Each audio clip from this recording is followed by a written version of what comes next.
Bom, iniciaremos agora, então, o painel das entidades privadas, que compartilharão experiências, desafios e iniciativas voltadas ao combate à falsificação, à inovação tecnológica e ao fortalecimento do mercado. Bom, convido ao palco, então, os componentes deste painel. Convido o senhor André Izuka, vice-presidente da Biacom, Associação Brasileira de Inteligência Artificial e Comércio Eletrônico.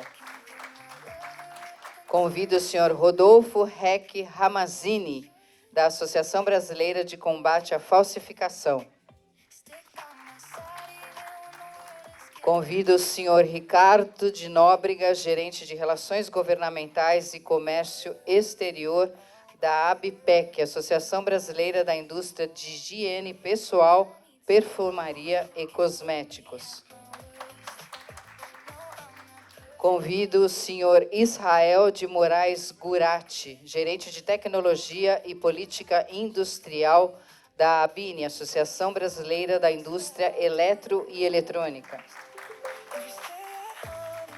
Convido a senhora Rúbia Rondini, gerente de qualidade da Omron Healthcare Brasil. Ela está numa ligação lá fora e já entra para a sala. E convido, finalizando, o senhor Jadilson Ferreira, CEO da Prime Tecnologia Limitada.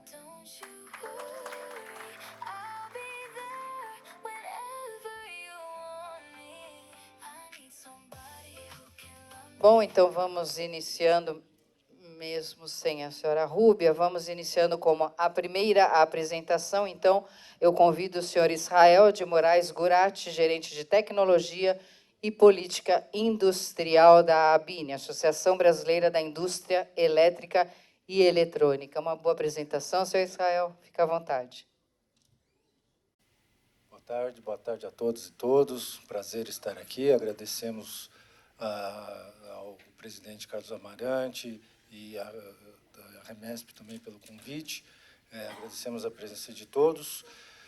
Eu vou trazer aqui um material bastante completo para falar sobre a experiência da ABINE nesse tema, mas eu vou pulando, eu vou deixar disponível o material caso vocês tenham necessidade, o desejo de mais esclarecimentos. Com o material que eu vou deixar tem links, tem fotos, tem mais material de consulta bem mais amplo do que a gente vai focar aqui. A ABINE é uma associação formada por aproximadamente 400 empresas, divididas em 11 áreas setoriais, empresas destacadamente comprometidas com desenvolvimento e tecnologia. Então, aqui esse quadro tem as áreas dos setores industriais que a ABINE representa. Então, são áreas diversas. A gente vai desde automação industrial, equipamentos de energia, infraestrutura de telecomunicações e de sistemas de informação, até produtos que estão na mão das pessoas, computadores, telefones celulares, eletrodomésticos, câmeras de segurança, etc. Tudo que é elétrico e eletrônico, né, é representado pela ABINE de alguma forma, incluindo os componentes elétricos e eletrônicos que fazem parte de aparelhos representados por outras associações também. Temos abrangência nacional. Aqui são outras entidades que fazem parte do nosso guarda-chuvinha, do nosso ecossistema, com destaque para a nossa entidade de sustentabilidade, a Green Electron, nossa entidade de inovação tecnológica, o IPD Electron, nosso projeto com a agência PEX Brasil, que hoje é um projeto extremamente importante, já está tendo de proporções bastante relevantes, e o Sindicato da Indústria de Equipamentos Elétricos e Eletrônicos, assim como o CIBAPEM e a ABRAPEM trabalham em parceria. Nós temos uma representação institucional bastante atuante, com uma frente parlamentar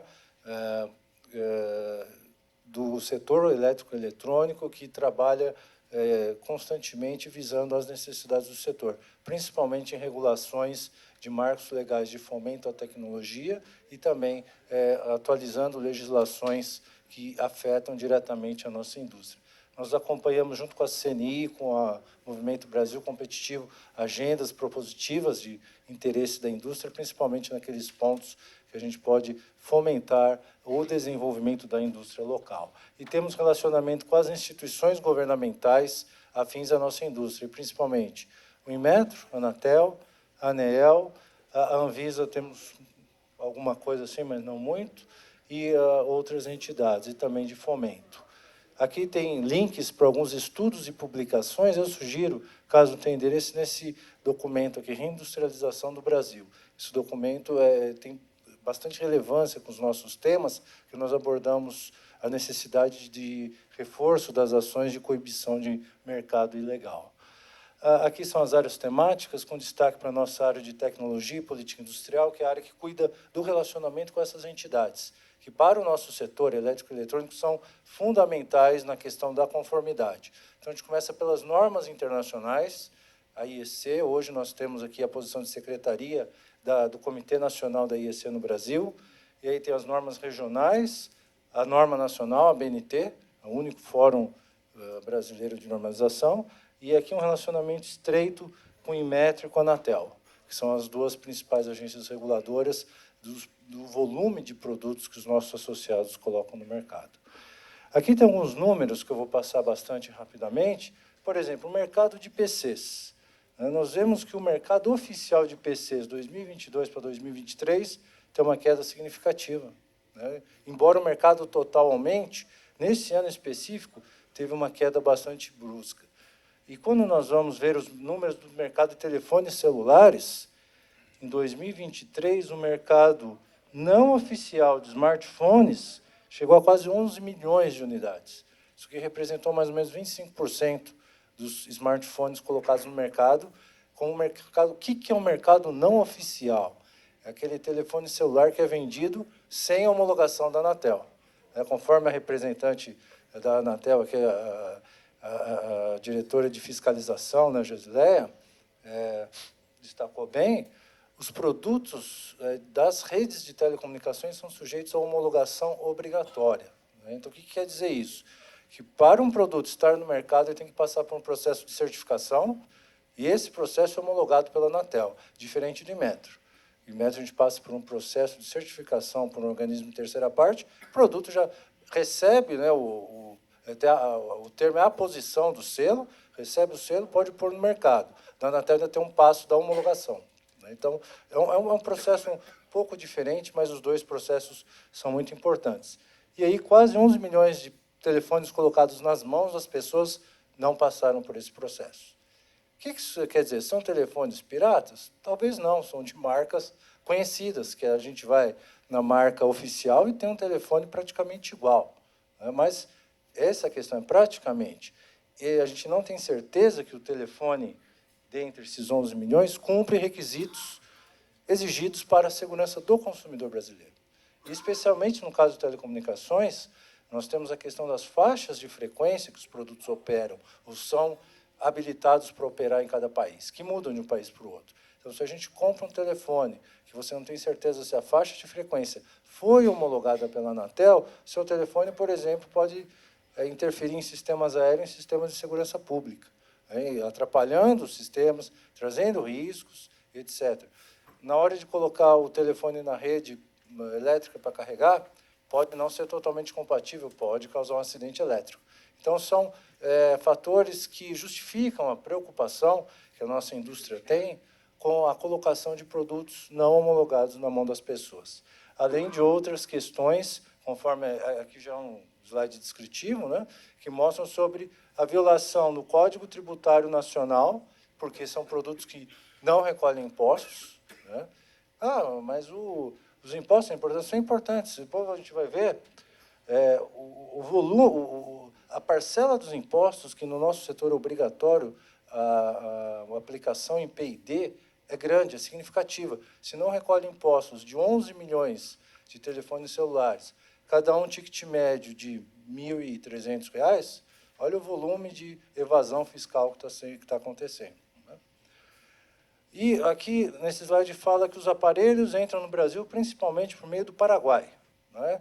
E aí a gente tem aqui, em 2025, o Paraguai importou 8,4 milhões de telefones. A população do Paraguai é aproximadamente 6 milhões de pessoas. Não se vendeu mais de um telefone por habitante no Paraguai. Né? Então, isso justifica as ações que nós vamos descrever mais para frente. Né?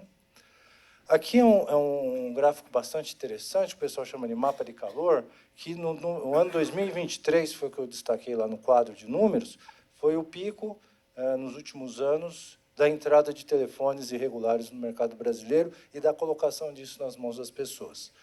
25% do mercado. Nós estamos estimando que esse mercado vem diminuindo até aproximadamente 13% em 2026, estimativa, que ainda é um número relevante, mas, frente ao ano de 2023, representa uma grande conquista da indústria, né, de diminuição, por várias ações que vêm se ocorrendo desde 2023. Eu vou passar só para vocês conhecerem, no material completo tem os detalhes, de várias ações feitas em 2023, 2024, 2025, entre a BINE, a Anatel, o Ministério Público, Receita Federal e outros agentes de coibição de mercado irregular. Então, aqui são os gráficos, né? Então, participação no mercado não oficial vem caindo, os smartphones no mercado não oficial caiu a venda de quase 11 milhões de unidades para 5,5, o que ainda é muito, né? E esses aqui o mercado irregular, são os números.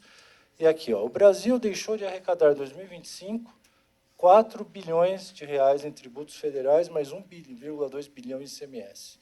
Né? O que representa isso? O governo está no esforço fiscal de fazer caixa. Então, está perdendo receita relevante por permitir com que produtos irregulares sejam comercializados no Brasil. Então, essa parcela de impostos perdida é um fator que justifica ações do governo que certamente vão custar menos que 4,2 bilhões de reais, mais o bilhão de ICMS. E aqui, ó, esse aqui é o ponto importante. Perde-se 420 milhões em investimentos de P&D que são obrigatórios pela lei de informática. A lei de informática é um mecanismo que as empresas beneficiárias, que são fabricantes de produtos de informática e telecomunicações, recebem um crédito financeiro para bater impostos federais e a contrapartida é investimento em P&D. Então, se o telefone celular entra no mercado de forma irregular, ele não vai recolher P&D. E esse P&D, ele mantém institutos de pesquisa em todo o Brasil. A produção de telefones celulares, hoje, é concentrada em São Paulo e em Manaus. A indústria elétrica e eletrônica, aproximadamente 60% São Paulo, 30% Sul e restante do Sudeste, Manaus, e menos de 5% no Nordeste. No entanto, com os recursos obrigatórios da lei de informática, sustenta-se vários institutos com milhares de pesquisadores em todo o território nacional. Então, a gente vê que esse valor de 420 milhões, que deixa de ser aplicado em pesquisa e desenvolvimento, desequilibra o ecossistema de pesquisa nacional. Então, mais um fator que justifica ações de coibição desse mercado. Aqui a gente já vai mudar um pouco do escopo de produtos, né, de produtos de tecnologia, para a questão da eficiência energética. Né? A nossa associação, ela também representa fabricantes de produtos de energia e de uso industrial. E aqui a gente está se referindo principalmente aos motores elétricos. Os motores elétricos são produtos que consomem energia, né? E a gente tem no Brasil o Programa Brasileiro de Etiquetagem, que tem uma forte preocupação com a questão do meio ambiente e atendimento à lei de eficiência energética. Então, se a gente for olhar o custo, o ciclo de vida de um motor elétrico é como um iceberg. Você compra um motor, o custo de aquisição desse motor para ser usado na indústria é aproximadamente 2,5% do custo total de operação do motor. A energia, o custo com a energia durante 20, 30 anos que o motor vai estar operando numa instalação, possivelmente até em regime de 24 horas, é 96% do custo total da operação. Então, se a gente pega um motor pouco eficiente energeticamente, essa conta vai aumentar. E aumentando essa conta, a gente prejudica a questão ambiental, porque a energia a mais que ele vai usar, que não deveria ser utilizada, às vezes pode se dar por ele não cumprir requisitos obrigatórios instituídos que os motores novos têm que cumprir. Os motores colocados no mercado em acordo com a legislação cumprem requisitos de eficiência energética e de segurança que motores importados irregularmente talvez não cumpram. Pior ainda, motores recondicionados, colocados no mercado, também talvez não cumpram. Então, a gente também tem ações fortes para a coibição do mercado de motores recondicionados em desacordo à legislação, o que, de fato, é muito difícil a gente estabelecer. Aqui é um gráfico também falando 70% da energia industrial é consumida por motores elétricos, o que justifica a preocupação da nossa associação em manter motores eficientes colocados no mercado para que a questão do consumo de energia seja equilibrada. E aqui, trazendo em consonância com as outras associações, exemplos de irregularidades em anúncios, por exemplo, carregadores de bateria. Tem alguns exemplos de anúncio de um produto que parece bastante simples, o custo não é tão elevado, são carregadores de bateria veiculares. Isso aqui é um produto que é sujeito à certificação compulsória do Inmetro. Um produto que custa R$ 160, que uma oficina talvez compre, esses todos aqui, a gente verificou, não tem certificação Inmetro. E estão sendo colocados em diversas plataformas de venda. Outro exemplo aqui são anúncios de adaptadores para tomadas. Aqueles simples, que a gente compra, vai viajar. Aqui, aqui você tem os 3 pinos, o formato já está em desacordo, o terra, pelo menos, isso aqui, mas cadê o terra que vai ligar na instalação? Não tem. Então, isso aqui é um produto que é quase que criminoso ser colocado à venda. E está aqui numa plataforma grande. Aqui também é uma extensão. Você vê, eu não sei se dá para ver daí, tem 3 buraquinhos na tomada. E aqui só tem 2 no plug. Produto criminoso. Então, numa loja, o Inmetro tem condições de ir lá, fiscalizar, aprender, e no marketplace, como que é feito. Então, por isso que a iniciativa da Delegacia Cibernética no nosso setor é fundamental. Fundamental para a gente poder coibir esse tipo de anúncio. A plataforma nem sabe o que é esse produto. Não sabe. O robozinho eletrônico não sabe. Mas a delegacia do Inmetro tem que ter condições de poder achar esses anúncios e fazer valer a força de lei, de tirá-los no mercado, assim como fariam no varejo físico. Aqui a gente tem aqui alguns textos que explicam a importância das ações, a importância das operações do IPEM, das operações do Inmetro, a questão da evolução da avaliação da conformidade. Então, o que a gente chegou até aqui foram praticamente 35 anos de história do nosso setor na avaliação da conformidade. Hoje nós não encontramos nas lojas, por exemplo, materiais elétricos inseguros. Nós não encontramos eletrodomésticos inseguros, mas nós podemos achar nos marketplaces bastante, eventualmente em algum comércio local, mas que tem que ser prontamente denunciado. E aqui a gente tem um último slide que tem as oportunidades de melhoria. E aí sim intensificar a fiscalização, é o primeiro item. E a Delegacia Cibernética do Inmetro é mais um instrumento para a gente ter a fiscalização do nosso setor cumprida. Aperfeiçoar a gestão de acompanhamento do mercado para provedores estrangeiros. Então, a gente defende isonomia, mesmo os requisitos do fabricante local com um produto importado, para manter um mercado equilibrado. E, basicamente, é essa a mensagem que nós gostaríamos, no tempo que nos foi concedido, colocando-nos à disposição para as perguntas, caso necessário, e eu vou deixar o material aqui para vocês poderem consultar. Muito obrigado. Muito obrigada, senhor Israel, pela apresentação. Nós já vamos abrir para as perguntas, quem tiver perguntas diretamente para ele, porque o senhor Israel vai ter que se ausentar antecipadamente. Então, quem tem perguntas para ele, temos 5 minutos para fazer essa intervenção. Alguém? Lá no fundo, por favor. Ali, ó. Kleber Vasconcelos, da Rede Metrológica de Minas Gerais. O que a BINE tem feito para melhorar a produtividade na indústria, que é o grande gargalo? Essa é a primeira pergunta. E, engatando nisso, como é que a BINE se posiciona no 5x2? 5.2? As duas perguntas, não sei se tem relação aqui com o nosso tema do nosso fórum. Produtividade, sim, a BIM tem várias ações de produtividade, inclusive defendendo, né, as propostas do governo naquele programa Nova Indústria Brasil, que está sendo liderado pelo MIDIC. Então, a produtividade na indústria se dá primeiro por questões de treinamento das pessoas, formação de recursos humanos. A BIM tem acordos com os Senais em vários estados. A BIM, se a gente olhar no nosso mapa que eu coloquei das nossas regionais, está instalada em centros ou em parques tecnológicos, como o caso do Nordeste ou da região Sul, ou então em centros de indústria, como o caso de Minas Gerais e no Paraná, e no próprio São Paulo, para ter a sinergia com o Senai, com as iniciativas da indústria e com a pesquisa tecnológica.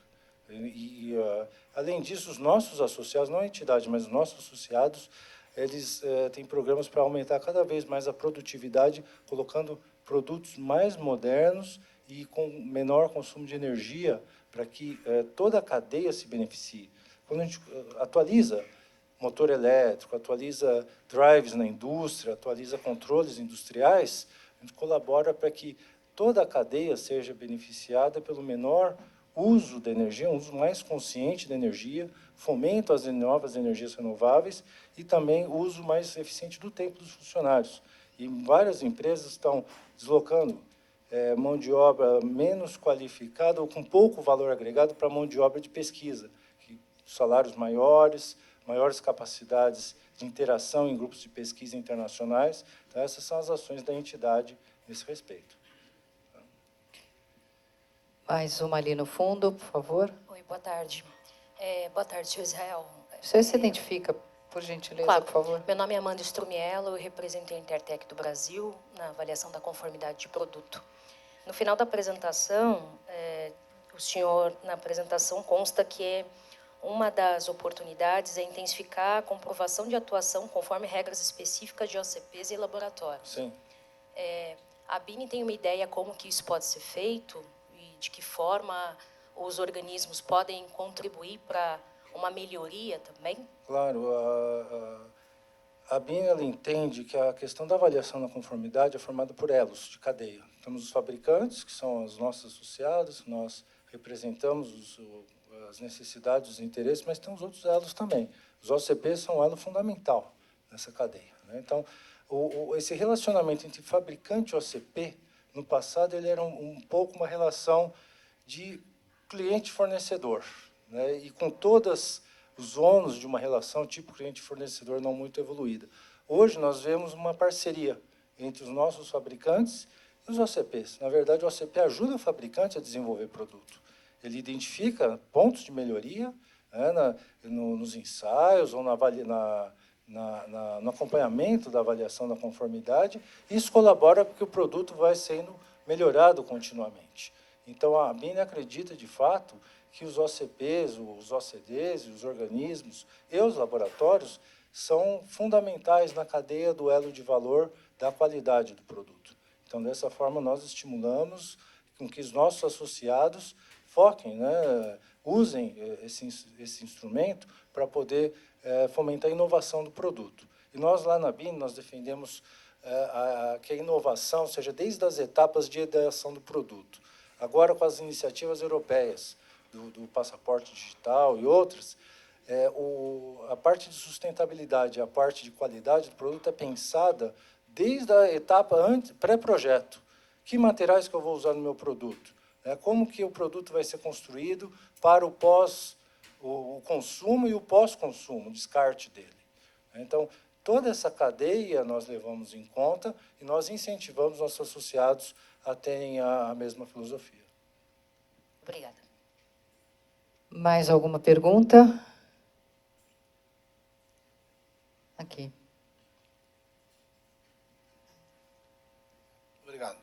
Prezado Israel, meu nome é Rony Ronda Margutti, represento o Cianfés junto com o Celso Robson. Queria saber, na sua opinião, se ações como essa de combate às fraudes e essas ações da Delegacia Cibernética contribuem efetivamente também para a questão da eficiência energética com relação ao consumo, uma vez que combate os produtos que são fraudados e que podem ter um consumo muito maior E também estão fora das normas técnicas, que elas também prezam justamente por essa questão de meio ambiente, Claro. da questão de eficiência. Eu queria que pudesse dar uma palavrinha para nós. Obrigado, Israel. Obrigado, Rony, pela pergunta. De fato, a questão da produtos irregulares, a gente não acredita que isso vá desaparecer por completo, tá? Tem até faixas de 1% de produto irregular. Para a indústria é ruim, mas não é isso que vai alterar a balança comercial nem o consumo de energia do país. Mas quando isso começa a aumentar, aí sim, e a gente entende que as ações do Inmetro, a gente tem um histórico de material elétrico de instalação, pelo menos 35 anos de ações. A questão dos motores elétricos, etiquetagem, mais uns 20, 25 anos. Mais as ações agora da homologação de produtos de telecomunicações, que isso não começou agora, começou desde os anos 2000. Né? Antes a gente tinha bastante acidentes com baterias, telefones celulares, hoje a gente não tem mais, os produtos são homologados. Então, a gente acredita que a evolução do mercado vem colocando oportunidades de melhoria nesses aspectos. Né? E com a Delegacia Cibernética do Inmetro, é uma nova iniciativa para a gente tirar os anúncios falsos, anúncios de produtos irregulares no mercado. Às vezes o produto não é falso, o produto ele é apenas irregular, né? Apenas, entre aspas, irregular. Então, retirando os anúncios, fica mais difícil a população acessar esses produtos. Isso vai desincentivando o contraventor ou o crime organizado, quem quer que seja que coloque esse produto lá. A gente não, às vezes, tirando anúncios, talvez não resolva, os caras vão arrumar outra forma de colocar produtos irregulares no mercado. E aí as nossas entidades aqui vão buscar também formas de proteção do seu consumidor e de proteção dos negócios das suas empresas. Só mais uma intervençãozinha aqui. Só complementando aí as palavras do nosso amigo Israel, o seguinte, a plataforma, o guardião digital do Inmetro, ele rastreia os produtos, detecta os produtos irregulares, notifica a plataforma para que ela baixe em 24 horas esse produto e dá 10 dias para ela, para que ela nos envie informações a respeito de quem é o fornecedor, todos os dados do fornecedor e, se houver estoque, onde está o estoque também. E daí nós, de posse dessa informação, encaminhamos aos órgãos delegados e eles fazem a fiscalização, a autuação. Então, existem duas ações, a da delegacia e a dos órgãos delegados. Perfeito. Muito bom. Essa sinergia que é importante, né? O Inmetro usar a capacidade que ele tem, né, de polícia administrativa ou de órgão que tem a competência para poder acionar a justiça, né, e poder coibir a circulação de produtos regulares. Muito obrigado, Madureira. A segunda apresentação dessa tarde, eu vou convidar, então, o senhor Rodolfo Reck Ramazzini, da Associação Brasileira de Combate à Falsificação, ABCF. Uma ótima apresentação, Rodolfo. É com você.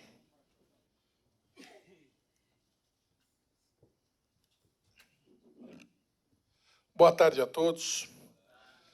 Em primeiro lugar, gostaria de cumprimentar a todos os presentes na pessoa dos meus amigos da Abrapem, do CIMEFRE, da Remesp. Cumprimentar aqui a minha queridíssima diretora da ABICOL e também da BCF, doutora Adriana Pierini, e os demais presentes, que muitos a gente encontra nesses eventos que são importantíssimos para a gente discutir esse flagelo do mercado legal no Brasil. A ABCF é uma entidade associativa sem fins lucrativos inscrita na Secretaria de Direito Econômico do Ministério da Justiça desde 1992, a entidade mais antiga de combate à falsificação no Brasil, que congrega hoje cerca de 70 indústrias de diversos setores, visando trabalhar em conjunto com as autoridades para combater esse flagelo do mercado ilegal. Quando a gente fala de mercado legal, e todo mundo aqui falou de mercado legal hoje, A gente tem que entender que mercado ilegal é produto falsificado, é produto contrabandeado, é produto fraudado, é produto que causa uma concorrência desleal contra quem fabrica produtos originais, contra quem paga imposto, contra quem gera emprego e riqueza no Brasil, e produtos que, na sua grande maioria, atentam contra a saúde ou contra a segurança do consumidor, ou pior, atentam contra ambas as coisas. A ABCF, desde 1998, produz um documento que é o Anuário da Falsificação no Brasil, que é disponibilizado a todos os órgãos de imprensa, entidades que fazem parte da ABCF, associados, e fica à disposição dos senhores também, quem quiser ter acesso, que ainda não teve, que mostra o tamanho desse prejuízo para o Brasil e as ramificações desse problema. Eu não vou fazer aqui a apresentação de PowerPoint para vocês, apesar do anuário estar na tela, porque eu sei que estão todos cansados depois de tantas apresentações, então eu vou procurar ser mais breve aqui. E quem quiser ter acesso ao documento total depois, fico à disposição para enviá-lo, bem como o pessoal da organização também tem ele aqui para quem quiser. No último ano, o Brasil perdeu 514 bilhões de reais com esse mercado ilegal. Perdas essas tanto em arrecadação tributária como em perda de faturamento das indústrias legalmente estabelecidas que são vítimas dessa concorrência desleal. Essa perda nunca foi tão grande. Nós nunca tínhamos chegado nessa casa de mais de meio trilhão de reais em prejuízo.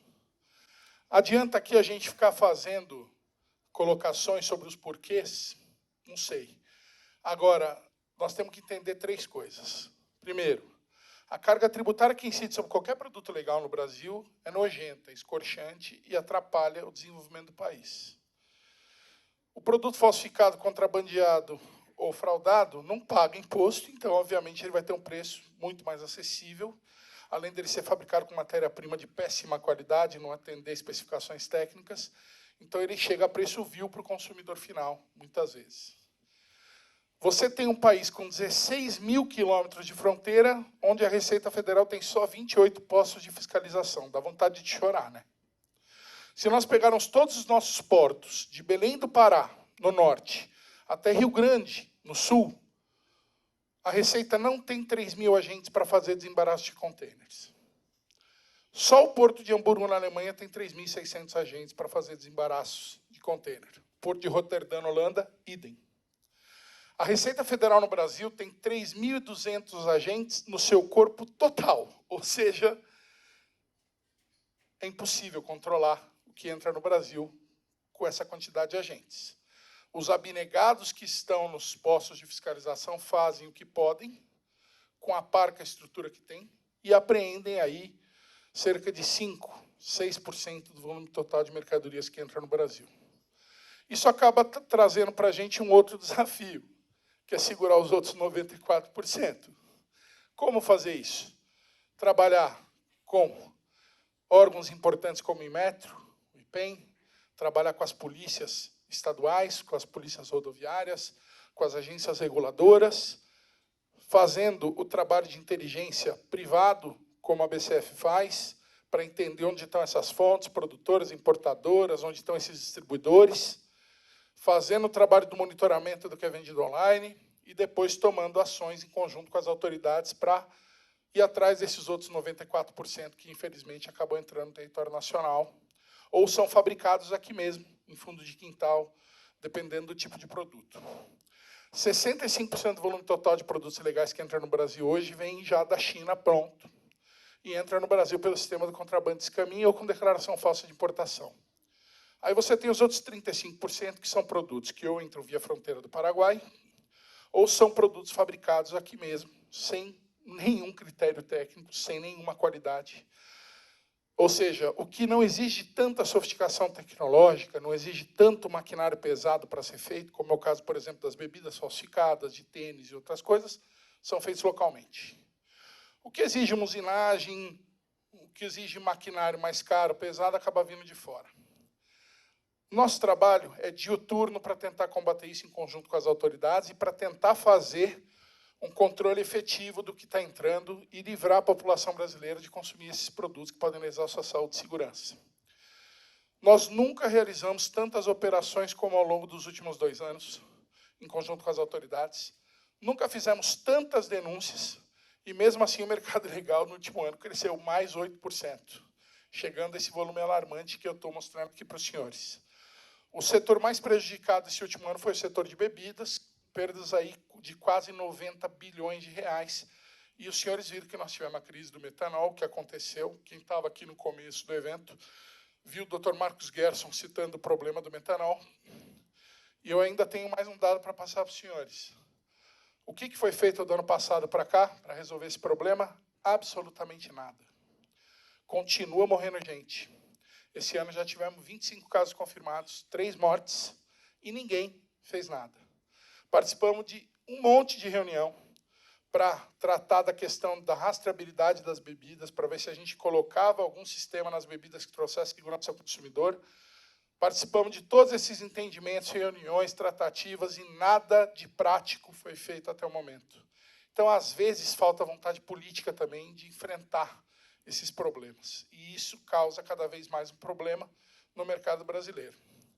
Você tem ainda, nesse enfrentamento, um problema muito grande relacionado em diversos setores econômicos à entrada do crime organizado no setor de produtos ilegais.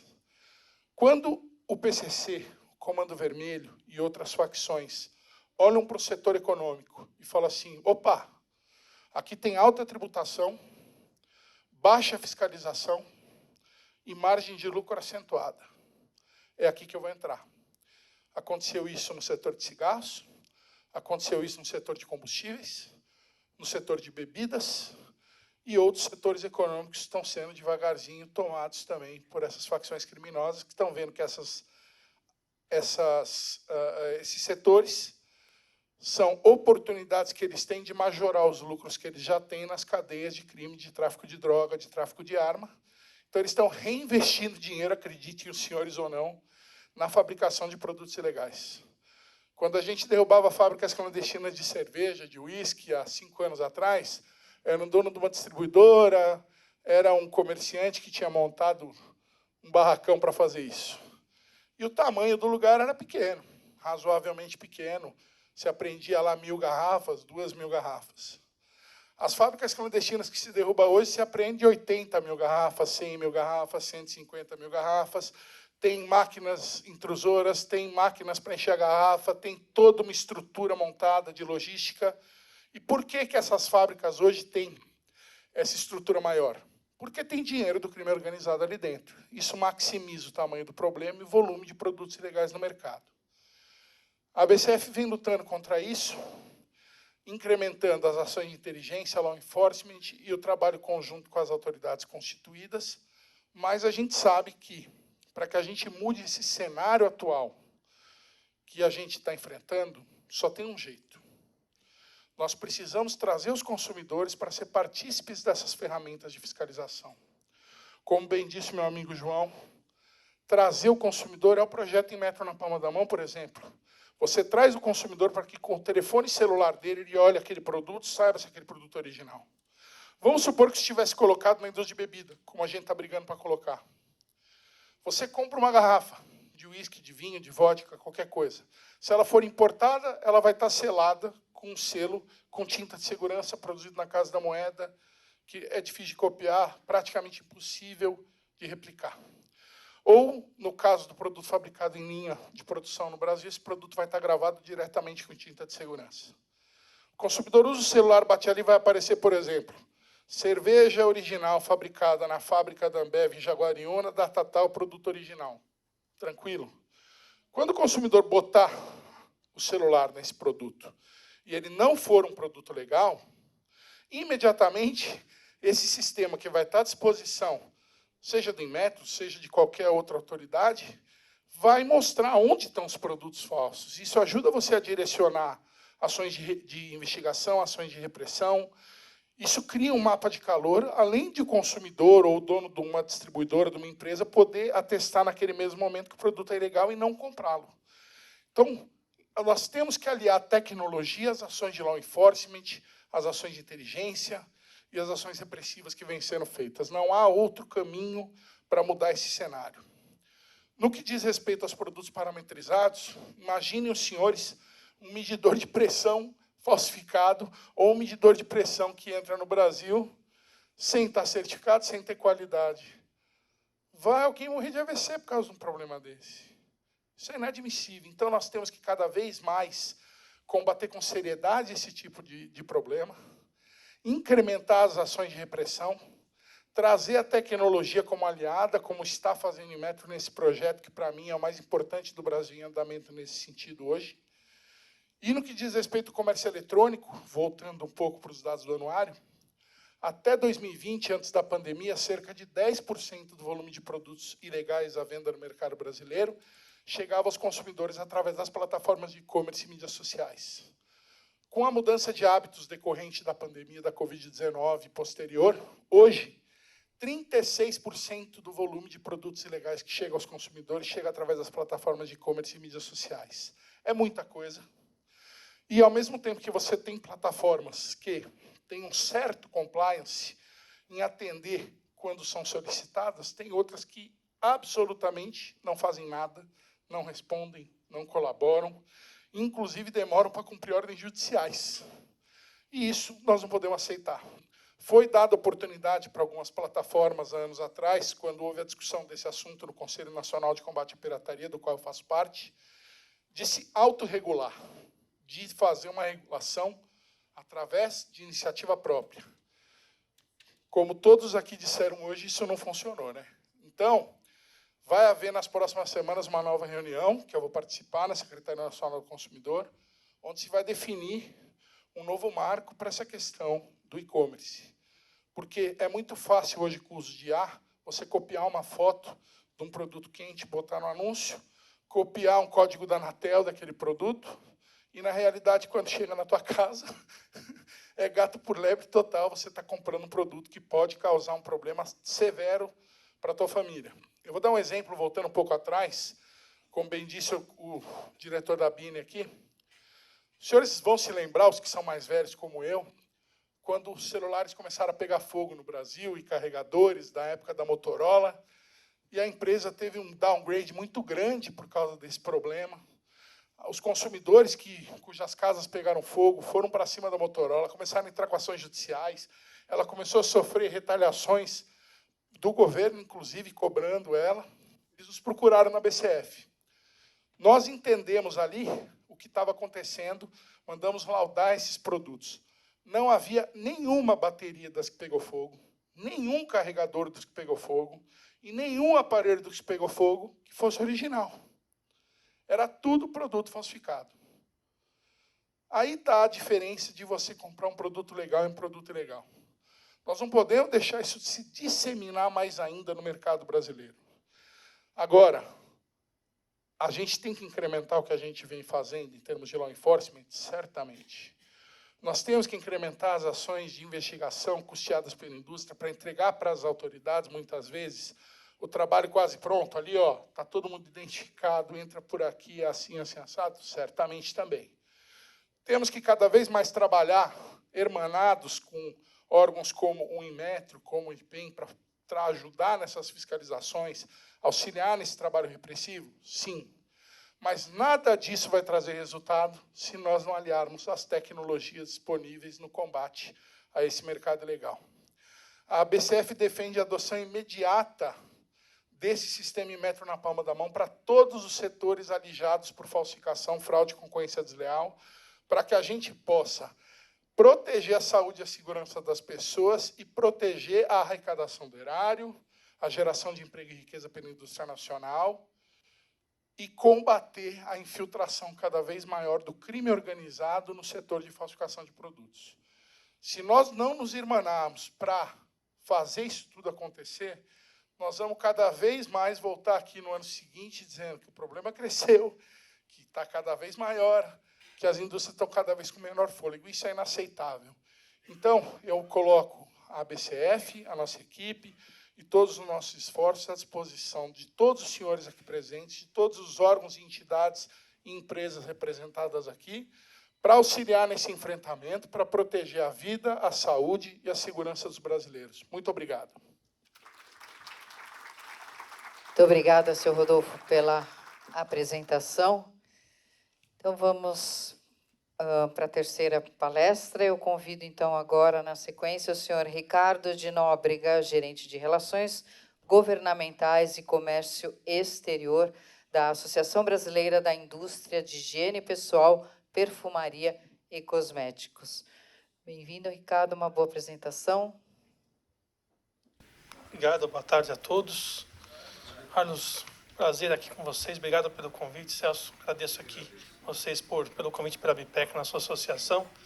Só colocar aqui que vai entrar já a apresentação, mas só dando início aqui, represento a BPEC, a Associação Brasileira da Indústria de Higiene Pessoal, Perfumaria e Cosméticos, setor de beleza e cuidados pessoais, dos quais ali é um setor regulado, e nesse caso pela Anvisa, a Agência Nacional de Vigilância Sanitária. Aqui um pouco da BPEC só, aqui, onde que é? Então, um pouco é isso, um setor que a gente, principalmente pós-pandemia, a gente identificou isso, né? Um setor, a gente está acostumado a usar muitos produtos do setor, se vocês contarem hoje aqui de cabeça quantos itens vocês usaram de manhã até agora, e aí fala que é muito assim, a essencialidade, ela acaba caindo no jargão, essencial por essencial, mas quando presta atenção, realmente é um setor essencial com diversos produtos ali, que compõem a cesta aí dos brasileiros. A entidade que compõe ali, só para o número geral da própria Anvisa, né, tem um pouco mais de 3.600 empresas que têm autorização de funcionamento. Nós temos aí por base 400 associados, mas que representam aí, chega a 90% do faturamento do setor. Então, e compõe aí a entidade, o próprio Cipatesp também, então a BPEC com o Cipatesp, que é o sindicato patronal, nosso instituto também é a BPEC, que é um trabalho mais no lado social. Então, a gente representa essa indústria, como eu falei já, um setor regulado, isso é importante. A BPEC tem passado ali por uma reestruturação nos últimos 2 anos, então, dessa essencialidade, a gente tem uma campanha que foi feita, que ela traz essa dimensão social, física e mental, nessa preocupação, né, da própria população brasileira, e o quanto vocês utilizam esses itens, esses produtos, se sentem também, né, dentro dessa essencialidade dos produtos do setor. Depois tem um QR Code, essa apresentação vai ficar com vocês, eu vou pular a campanha, senão a gente fica muito tempo, mas depois essa campanha ela foi divulgada no ano passado, no começo desse ano, e saiu também na mídia, então foi um reposicionamento do setor. Aqui também alguns dados que são relevantes colocar, né? O Brasil também é um ponto importante, é o 3º maior mercado de consumo do mundo de produtos de beleza e cuidados pessoais. Só por si só atraem, claro, um mercado legal, muitos países que querem exportar para cá, mas também trazem os produtos ilegais e irregulares. A gente tem aí um pouco, atingimos ano passado, um pouco mais, aí, na primeira vez na série histórica, $1 bilhão na exportação, mas também chegamos ali com um pouco menos, teve superávit na balança comercial, mas também importamos $1 bilhão de produtos. Mas, só para ter uma dimensão, né, o que nós consumimos no mercado nacional, o importado não chega aí a 6%. Então, praticamente, a produção é local. E essa indústria que nós defendemos, os produtos regulares. E, claro, os importados que entram no mercado nacional, passando pelo crivo da Anvisa, que é praticamente o órgão anuente na importação, e pela Receita Federal, né, no caso de você ter o recolhimento dos impostos, é um produto legal, porque passou ali, primeiro o produto está registrado ou notificado, né, ou seja, ele está regularizado perante a Anvisa, e também teve essa coleta dos impostos, então é um produto legal. Tudo aquilo que entra no Brasil, que não passou pelo crivo da agência, ou mesmo não passou pela Receita, e se não passou por um, não passa pelo outro também, porque ela tem o pelo descaminho, e a sua regularidade é um produto irregular. Então, a gente tem colocado muito, né, trazer o produto ilegal e irregular, porque, muitas vezes, o produto é um produto, pode ser até original, fabricado na Argentina, mas ele não passou pelas regras que deveria entrar no mercado nacional, e aí nós não sabemos, mas é um produto que estava ali, saiu da fábrica, é um desodorante aerosol, que é muito difícil praticamente de você fazer uma cópia dele, ser um produto, no jargão popular, produto pirata, mas você não sabe onde ele foi armazenado, onde ele foi colocado, por onde ele passou para chegar no varejo tradicional, ou mesmo através do comércio eletrônico, que eu vou também discorrer um pouco mais. Então, também é o quarto mercado maior do ranking global, né, que mais lançam produtos, e um setor inovador. Então, essa preocupação, é investimento da indústria, né? Tudo aquilo que você não vem de forma legal, você perde também essa questão da própria indústria de investir e de trazer inovação para o setor. Aqui um pouco da balança comercial que eu falei, esses números são um pouco importantes, depois a gente vai falar um pouco sobre eles. Fica os dados aí depois da importação e exportação. Aqui eu entro, então, diretamente no ponto do nosso evento de hoje. Então, como eu falei, né, a BPEC está aí há praticamente 15 anos, é membro do Fórum Nacional contra a Pirataria e Ilegalidade, o FNCP, que a gente tem uma atuação muito conjunto em diversas áreas, e a própria Anvisa, que é um trabalho conjunto que a gente busca cada vez mais trazer a agência nesse combate ao mercado ilegal, porque ela é importante também nesse debate com os demais órgãos de governo, porque é a agência que fiscaliza esses itens.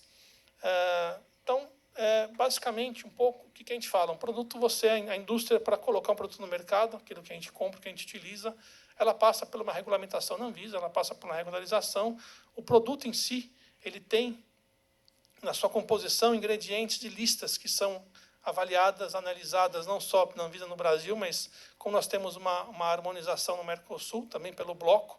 Então, tem listas de produtos que são permitidos você usar na composição, tem aqueles restritivos, você pode usar com uma margem específica, e tem os produtos que são listas negativas que você não pode usar em nenhum momento na fabricação de cosméticos, né?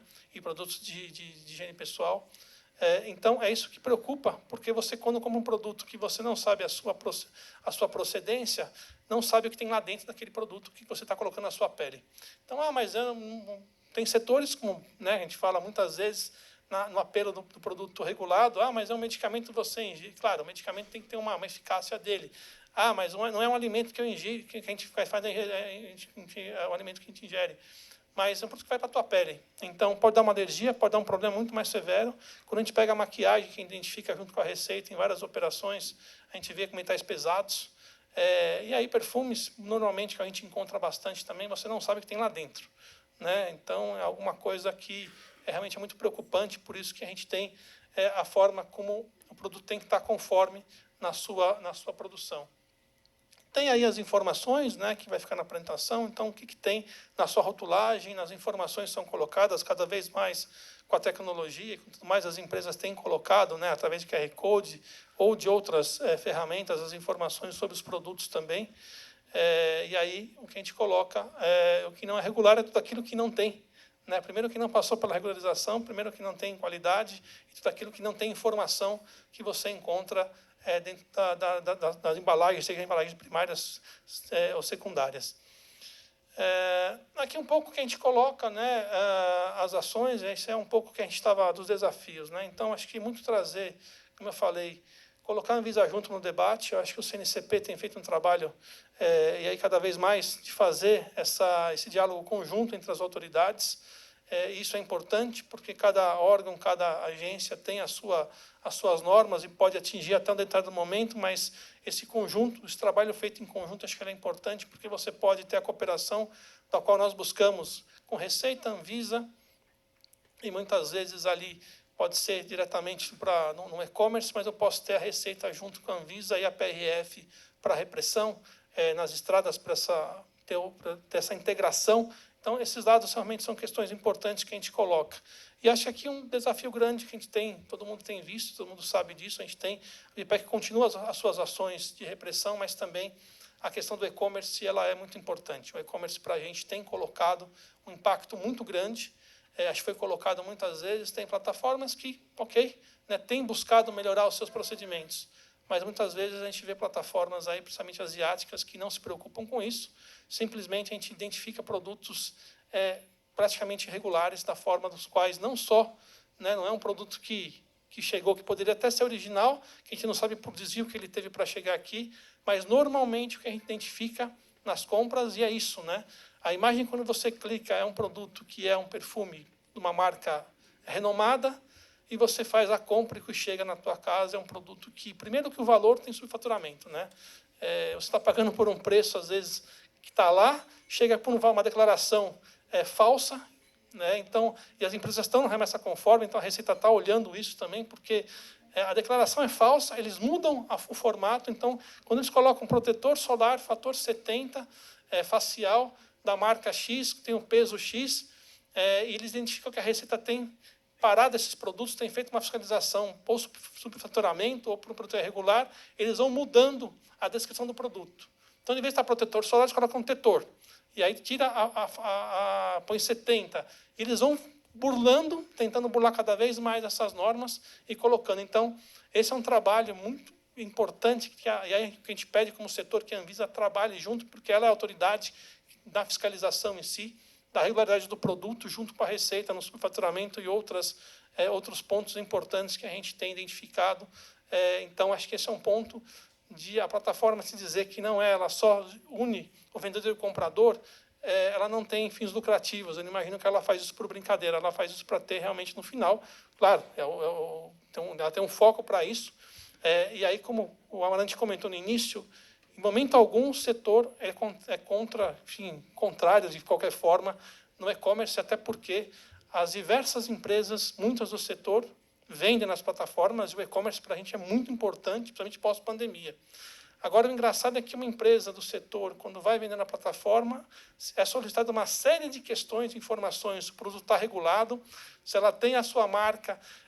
A questão é um pouco até importante que façam isso para colocar produtos para vender na plataforma. Mas a empresa que está ali, constituída legalmente, que está autorizada pela Anvisa para funcionar, faz isso. Mas diversos produtos são vendidos sem qualquer dos vendedores ali saber se eles estão aptos ou não. Então, acho que o ponto, né, que foi até colocado aqui recentemente, como o Emetro falou, acho que é isso. Não só derrubar os anúncios, bacana, legal, acho que é um trabalho que vem sendo feito, mas identificar os vendedores, inibir, punir os vendedores, porque normalmente são os mesmos caras, os mesmos vendedores estão em diversas plataformas que vendem as mesmas coisas, produtos diversos. Então, tirar esses vendedores, puni-los ali, colocar algumas restrições, acho que é importante para a gente garantir não só a qualidade do produto que vai chegar, mas seja um produto legal. Eu acho que tem pontos aí realmente, que esse é um grande desafio que a gente identifica como setor. E aí, por fim, um pouco dos números do Fórum Nacional contra a Pirataria é isso, né? Então, a gente chega aí a perdas aí de R$500 bilhão em 2025. E aqui são só 15 setores que fazem parte do fórum, né? Então, são as entidades que colocam os seus números ali. Claro que esse valor é muito maior, mas é o que a gente chega aqui, nosso setor tem aí mais ou menos 15% da informalidade. Então, estou falando de um mercado de mais de 200 bilhões pós-consumo, valor no varejo. Então, a gente chega aí mais ou menos por 20, 21 bilhões de reais na informalidade de forma geral, né? Não só do que vem de fora para cá, mas também o que é identificado aqui dentro. E só para concluir aqui, um pouco do que a gente faz também, a gente busca, né, a BPEC tem a nossa Câmara de Cosméticos na América Latina, então a gente tem um trabalho junto com as demais entidades da América Latina, justamente para buscar coibir essa questão de integração com as polícias em fronteiras, fazer essa troca também na importância que a gente tem de aprendizado entre as entidades. Às vezes, uma realidade no México é diferente da Colômbia, aqui do Peru, aqui do Brasil, a gente tenta fazer essa triangulação. O setor está aí para a gente, em breve, lançar uma cartilha, algo também novo que nós nunca fizemos para conversar com o consumidor. Então, algumas ações que a gente coloca, e uma delas é o apoio que a gente tem à Receita Federal. Acho que na 8ª Região Fiscal e na 7ª Região Fiscal a gente tem essa questão de buscar destruir os produtos também, aqueles que são apreendidos. Então, aqui é um vídeo, um exemplo só, já de alguns anos. Foi uma apreensão grande numa fábrica irregular, que ela já, pela segunda vez, ali estava fabricando perfumes, quer dizer, perfumes é o nome que a gente fala, porque a gente não sabe o que era uns galões ali, que tinha uma série de coisas. Então, esse é um dos formatos que a gente tem, que eu vou deixar só um videozinho aqui. Opa, acho que não... Você consegue soltar para mim, por favor?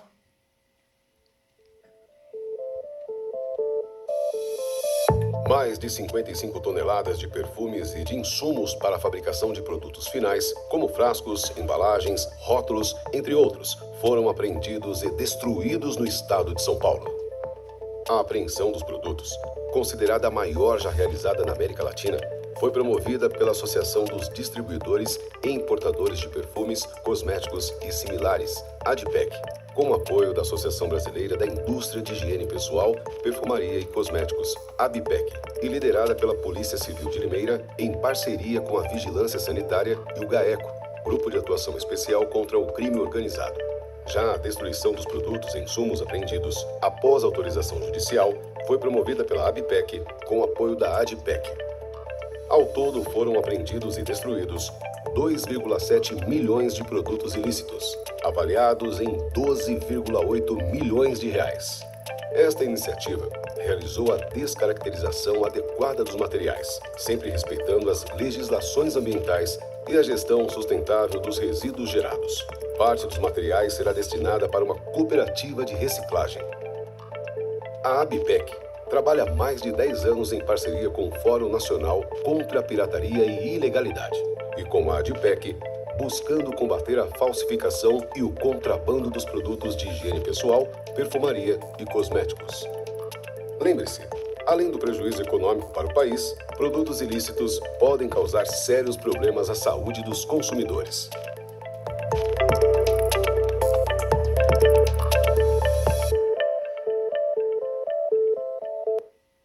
Então, uma ação que já foi feita, nós tivemos agora bem recente uma também, um pouco mais de 15 toneladas com a receita da 7ª região fiscal. Tivemos no final do ano também 2 operações, setembro e dezembro, com a 8ª região. Então, são ações que a gente busca sempre coibir e apoiar a receita também, né? Não só na apreensão do trabalho que eles fazem, mas também na destruição.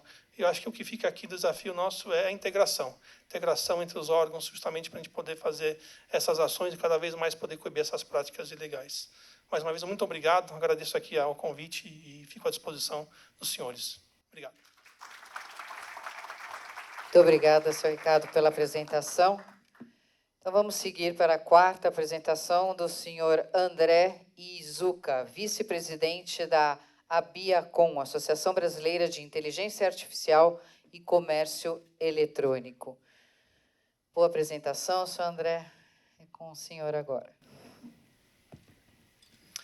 Olá, pessoal. Boa tarde a todos. Gostaria de agradecer aqui a toda a organização. É o 2º ano que eu participo, né, desse painel aqui. O Carlos, né, e o Celso aqui. O Celso, ano passado, ele esteve, né? O Carlos, ele, né, teve alguma questão aí. Mas eu queria começar a minha fala, né, algo que eu falei para o Carlos, né, que a gente chegou a fazer um call esse ano aqui. Eu falei assim, você sabe qual é o meu maior sonho? Né? O meu maior sonho é a gente criar o Conselhão da Antipirataria no Brasil. Né? Porque, assim, eu não, assim, de tudo que eu vi até hoje, desde 2020, que eu comecei a participar do CNCP, eu percebo que, por parte do governo, né, você tem os órgãos trabalhando, né, no nível operacional, no nível tático, né, a própria CNCP tem lá o Manual de Boas Práticas, né, mas, assim, todas as entidades assinaram, né, o Manual de Boas Práticas, mas, assim, quando eu comecei, né, na época era a ABECOM, né, deixa eu até ver aqui se está funcionando, aqui. Quando eu comecei na ABECOM, que era a Associação Brasileira de Comércio Eletrônico, e agora é a Associação Brasileira de Inteligência Artificial e E-Commerce, quando eu comecei lá, na época, né, participando das reuniões do governo, logo no início, nós participamos ainda no governo do Michel Temer, da criação do Fórum de Indústria e Comércio, né, de competitividade da indústria e do comércio, pelo IMEDIC. E aí nós fizemos uma primeira reunião com 22 associações. Estava lá a Associação Brasileira de Franquia, da FEMABRAVE, tinha várias entidades. E a primeira pergunta que o IMEDIC fez assim, quando foi que vocês reuniram, vocês entre associações, para discutir temas comuns? Ninguém levantou a mão. E aí esse é o nosso problema. E aí hoje eu estou feliz, porque eu estou vendo várias entidades aqui trazendo contribuições, graças à iniciativa aqui, né, da Abrapem, da Remesp. Então, assim, esse é o começo, pessoal. Mas a gente não tem que ficar tratando de temas dos nossos setores. Olhar para nós é muito fácil, mas vamos olhar para o contexto geral. Será que a gente não pode contribuir? Quanta riqueza que eu estou vendo aqui nos painéis, quantos critérios interessantes. Por que a gente não se reúne, não cria um comitê de trabalho, quem se reúne mensalmente para poder desenhar essa tal da autorregulamentação, que parece que não funcionou? O governo deu, ele começou. Agora, cabe à iniciativa privada também ir lá atrás e começar a trabalhar. Ele começou, né? Então, o Metro está aqui, né? O Procon está aí, a Receita Federal está aí, estão todos eles disponíveis para trabalhar junto com a gente. Então, minha proposta é, todas as pessoas que são de associação, vamos nos reunir, vamos fazer uma agenda positiva. A gente não pode ficar 1 ano sem se falar, né? Então, a gente começou, eu falei isso para o João Carlos, falei, meu sonho é a gente ter o nosso conselhão da antipirataria. Vamos começar? Né? Então, essa é a nossa proposta, tá? Bom, deixa eu falar um pouco dessa mudança, né? Muita gente falou, poxa, a Biacon, o que aconteceu, né? Então, a Biacon resolveu entrar na moda, né? No hype, né? Mas não é nada disso, pessoal. O que está acontecendo? A convergência da inteligência artificial em todas as áreas. Então, está tendo uma disrupção geral, né? A inteligência artificial está atingindo todas as áreas. A área jurídica, a área financeira, a indústria, então todas as áreas. Então, a gente tem que repensar os nossos papéis daqui para frente. E aí, um dos grandes ganchos, né, que eu gostaria de iniciar, a inteligência artificial ela começou como uma IA generativa. E a gente já está na era agêntica. E a próxima era é da orquestração de IAs. E aí, tudo isso que a gente está falando dos problemas, porque falta mão de obra, contratei 100 fiscais, não dá, tudo isso pode ser trabalhado via agentes e orquestração. E já existe tecnologia disponível. Até o ano passado, era só uma ideia. Esse ano tem muita coisa nova surgindo. E é aí que a gente pode ser um ponto de conexão, de trazer a tecnologia a favor de todos esses problemas, tá? E aí, assim, a grande mudança que a gente vai ver nos próximos anos em relação ao varejo é que o consumidor não vai mais comprar no marketplace. Ele vai comprar via ChatGPT, Gemini, conversando, criando rotinas, criando compras recorrentes. Ele simplesmente colocar assim, eu quero comprar todo mês caixa de leite com tantos litros que eu consumo todo mês aquilo lá, e vai chegar na casa dele. Agora, a grande pergunta é, da onde está vindo a caixa de leite? É leite original ou é falsificado? Então, isso vai gerar um problema muito maior para todos nós. Então, se a gente não começar a trabalhar agora, a gente vai ter muito problema. E aí, assim, né, quando a gente fala de e-commerce, todo mundo fala, não, porque o e-commerce está piorando, tal, etc. e tal, né? O e-commerce representa 235 bilhões de faturamento no ano passado. Só que aí todo mundo fala, nossa, caramba, 235 bilhões é muito dinheiro. Não é, gente. Sabe quanto que representa do varejo? 6,5% do varejo. Tem setores, por exemplo, no supermercado, que não vende pelo e-commerce nem 1% do faturamento. Então, assim, na China, está atingindo quase 60% o e-commerce. Vocês já imaginaram se o e-commerce no Brasil atingir 60%? Vai ficar totalmente fora de controle. Então, a gente precisa trabalhar. Bom, vamos lá. Quem é a Biacon? A Biacon, né, a gente tem uma força muito, muito grande em termos institucionais. A gente tem uma representação, né, tanto no âmbito de governo, né, como na academia, nas universidades, na imprensa. Praticamente toda semana a gente é chamado para dar opinião, até dos minicelulares, né, sem a licença da Anatel, e vários outros temas, né? Então, quando a gente fala de e-commerce, o e-commerce ele gerou várias situações que carecem de regulamentação. E aí a gente, assim, além disso tudo, a gente participa, né, em vários fóruns, né, de discussão de temas, inclusive em termos internacionais, né? Então, a Biacon hoje faz parte da Federação Internacional do Varejo, né? Então, anualmente a gente vai para Nova York, participa dessa entidade, congrega todas as associações do mundo todo, e por incrível que pareça, né, o brasileiro tem a síndrome do patinho feio, né? Porque só aqui no Brasil que está errado. Não, lá fora também dá errado. Então, assim, eles também têm problema de pirataria, tem problema de logística, tem problema de atraso, tem vários outros problemas, né? Então, assim, inflação, né, aumento de custos, tarifas, né? Então, guerra. Então, eles também têm os mesmos problemas que os nossos. E talvez até pior que o nosso, tá?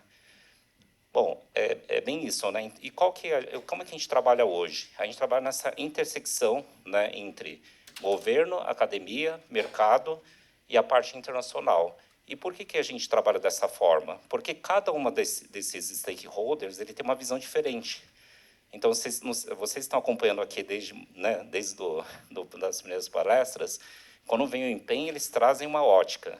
Quando vem as associações, ele traz uma ótica. Quando vem a empresa, ele traz uma ótica. Agora, a pergunta que não quer calar. Tem alguém aqui da academia, das universidades, de pesquisa? Precisamos trazer esse pessoal mais perto da gente. E a gente participa. Hoje existe um núcleo de estudos do e-commerce que é liderado pela Fundação Getúlio Vargas do Rio de Janeiro. E a gente vem participando 3 anos lá de reuniões. Já esse tema do banimento de sellers nas plataformas, no Mercado Livre, já foi abordado lá. Esse tema da pirataria já foi abordado lá. E a gente precisa trazer eles para cá, né? Então, assim, como que a gente reúne todo mundo, né? Porque todo mundo está cuidando dos seus setores, dos seus problemas, né? Para que as indústrias elas sobrevivam, né? Essa dificuldade grande que é a parte tributária, né? Crise financeira, política, etc. Bom, aqui eu não vou falar muita coisa, né? Eu acho que muitas já falaram que participou do CNCP, mas para quem não conhece, convido a entrar no site do Ministério da Justiça. Lá tem muito material, tem muitos insights interessantes. Só que, assim, o CNCP sozinho não vai fazer nada, né? E não é porque o governo não tem boa vontade. Muito pelo contrário, né? Eles trabalham muito mais no aspecto repressivo, né? Com a polícia, né? Com os órgãos, PROCON, etc., do que provavelmente na questão regulatória. Então, assim, para que a gente consiga ajudar o governo, a gente precisa ajudar a criar os critérios. Porque, assim, apesar de, né, eu conhecer muito, por exemplo, sobre cosméticos, né, da BIPEC, participei de reuniões lá na BIPEC já no passado, assim, não dá para saber tudo. E não dá para saber o que evoluiu. Como é que você coloca, por exemplo, Casas Bahia, eu tive uma reunião com eles, e fala assim, vamos acabar com os produtos piratas? Eles chegaram para mim e falaram assim, doutor André, às vezes a gente faz banimento de seller, a gente não sabe se eles estão certos ou estão errados, mas a gente faz porque estão pedindo para fazer, não tem a mínima ideia. E como é que você pega os seus SKUs por tipo de produto e você vai criar especialistas? Então, essa é a grande dificuldade, tá? Bom, vamos lá. Aqui também tem o guia, né, que é de 2020, tá? Inclusive, essa iniciativa do CNCP começou na época do ministro Sérgio Moro e foi assinado, inclusive tem um anexo, e a Bacon está no número 1, porque a gente começou contribuindo com o manual de compra segura na época. E aí que acabou gerando esse guia de boas práticas, né? E aí desenvolvido em conjunto com outras entidades. Então, minha proposta vamos pegar a lista, vamos começar a fazer uma chamada pública, falar, gente, vamos conversar, vamos criar o nosso grupo de trabalho.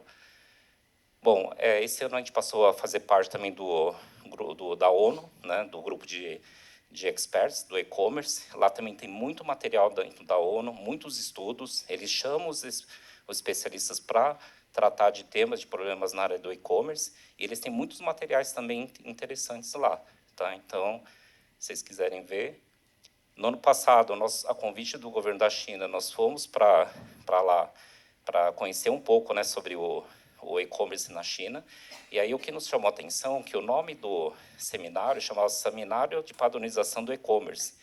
E aí achamos estranho, eu falei, o que é padronização do e-commerce? E eles contaram para a gente que lá atrás começou muito com o igual do Brasil, né? Era o pessoal da internet vendendo produto, que foi a primeira fase. Depois eles tiveram um boom com esse negócio dos marketplace, entrega, etc. E aí chegaram a um ponto que 70% das vendas pelo e-commerce o consumidor devolvia, porque era um produto de baixa qualidade. E aí isso começou a dar um impacto enorme em termos ambientais. O que o governo falou? Vamos padronizar, que é a terceira fase.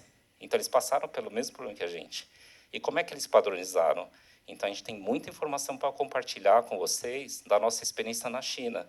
E hoje, a China ela tem como objetivo erradicar a violação de propriedade, de crimes, né, contra a propriedade industrial. E muita gente não sabe, né? Então, eles chamam as entidades para falar, gente, a gente agora está com um novo padrão. Agora é assim, quem vender errado, acabou. Né? Vai ser fechado, o governo vai, né, banir, as plataformas são obrigadas a tirar. Então, lá, a lei realmente ela é firme com relação a isso. Por quê? Qual que é o principal objetivo da China? Proteger o consumidor, proteger o cidadão, proteger em termos de soberania digital, de dados. Então, eles têm isso daí muito forte lá dentro, né? E isso é muito importante também. E a gente tem muita coisa para contribuir com vocês em relação do que a gente viu lá. Bom, aqui falando mais do prêmio, né? Só que, assim, eu gostaria muito de ter dentro do nosso prêmio uma categoria do e-commerce que seja compliance, né? Que tenha realmente um trabalho forte em termos de combate à pirataria. Né? Hoje a gente está falando só de segmentos, setores, profissionais, tecnologia, mas eu quero incluir uma categoria das empresas que cumprem com relação às boas práticas e governanças. Bom, eu tenho bastante coisa para falar aqui, né? No meu tempo acho que não vai dar, porque ela já me falou que eu tenho pouco tempo, né? Mas, assim, aqui depois, até eu vou fazer um convite para vocês, me cadastrem no LinkedIn, tá? Aí depois vocês mandam até lá na mensagem, né, pirata, né? De repente eu te mando o material. A gente também tem alguns outros materiais, dados também. Eu não trouxe números, aqui eu quero só fazer algumas provocações, tá? Bom, aqui eu não vou falar, é muito, né, do trabalho da agenda, né? Deixa eu só... Aqui também já muita gente falou dos números, produtos... Ah, tá. Bom, aqui eu acho que eu já toquei um pouco nesse assunto, né? Eu vejo entidades aqui, por exemplo, a Biacom, ela tem 14 anos de existência. Tem entidades que têm 35, 40, 60 anos já. Né? Então, certamente vocês têm números, têm dados, né? A gente ainda está trabalhando nessa questão de dados. A gente tem o nosso dashboard do e-commerce, que é só entrar no dados.abiacom.org. Vocês conseguem ter todas as... Né, entender como é que é a evolução dos números do e-commerce, porém não existe um estudo específico para e-commerce, porque ele é muito novo, tá?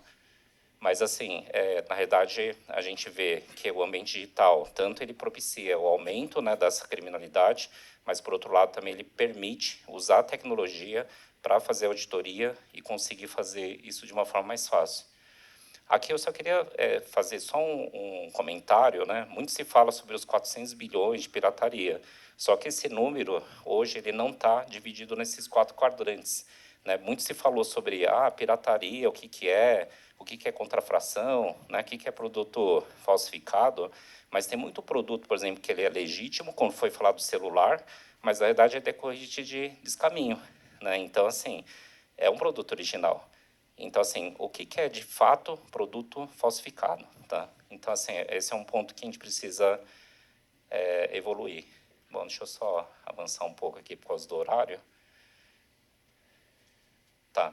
Aqui eu estou falando um pouco do NEC, né, que é o Núcleo de Estudos do E-Commerce. Qual que é a vantagem, né, quando a gente fala assim, igual ele comentou, né? Ele falou, a gente solicita alguma coisa para as plataformas e eles não respondem. A vantagem do Núcleo de Estudos é que você coloca um ambiente neutro, que é a academia, então a gente consegue trazer esse pessoal para conversar num ambiente mais amigável, digamos. Né? Então, toda vez que você vai confrontar o e-commerce ou as plataformas de marketplace, você sempre vai ouvir não. Né? Então, existem formas, né, gente, trazer isso para um debate mais técnico. Né? Só voltar aqui. Eu queria falar mais uma coisa. Foi até interessante, porque eu acabei atrasando para preparar minha apresentação, porque eu recebi um convite no dia 26 e 27 de agosto, lá no Rio de Janeiro, vai ter um evento promovido pelo Ministério Público Federal, ou seja, já existe uma iniciativa do Ministério Público, eles chamaram as entidades, então vão às plataformas de marketplace, eles estão tratando desse assunto, e eu vou falar sobre o tema da pirataria. Mas deu para notar claramente que eles estão usando a GV para criar realmente os critérios que nós, empresários, muitas vezes a gente não sabe fazer. Né, a academia ela tem um critério muito mais razoável para chegar em como chegar nesses critérios. Né? Então, trazer eles para cá, eu já comentei com o professor Nicolas sobre, né, esse evento, mas eu acho que a gente tem que evoluir em algo mais constante. Tá? Já estou terminando. Tá. Última coisa, só para encerrar. Nós estamos trabalhando também numa iniciativa que é criar uma certificação de Fraud Shield. Né? O que seria essa certificação? Nós queremos realmente começar a certificar e-commerces que cuidam de todo o processo, desde a compra até a venda, né? Para certificar que o produto é original. Então, assim, falaria no caso do Know Your Supplier, né? De quem que você está comprando. E aí, um detalhe importante, na semana passada teve o evento da GS1, e eu vi a Toledo e a Bizerma, né, que são, né, que fazem parte da associação, lá no evento. E eu fiquei pensando, refletindo sobre uma coisa, o que todo produto tem? Código de barras. E a GS1, ela tem uma tecnologia que é o QR Code 2.0, que eles estão trabalhando muito firme nisso. E eles criaram um centro de pesquisa e inovação. Por que a gente não chama a GS1 para, de repente, criar algum código lá que identifica que aquele produto é original? E nesse QR Code 2.0, inclusive, você consegue colocar a origem do produto e toda a cadeia desde o início da produção até a distribuição. Então, todo produto tem código de barras. Talvez essa seja a chave para resolver muitos dos problemas. Talvez não todos, tá? Bom, pessoal, acabei minha apresentação, né? Gostaria de ter muito mais tempo, gostaria de ter pelo menos uns 30 minutos para falar mais. Mas, assim, eu estou à disposição, né? Vou fazer a proposta para todos da mesa aqui para a gente criar esse nosso comitê, né? E começar a fazer um trabalho mais efetivo da iniciativa privada. É assim que a gente vai resolver esse problema. Muito obrigado. Espero que vocês tenham gostado. Muito obrigada, André, pela apresentação. Vamos seguindo com a quinta apresentação desta tarde. Convido, então, a senhora Rúbia Rondini, gerente de qualidade da Omron Healthcare Brasil. Bem-vinda, uma ótima apresentação, Rúbia.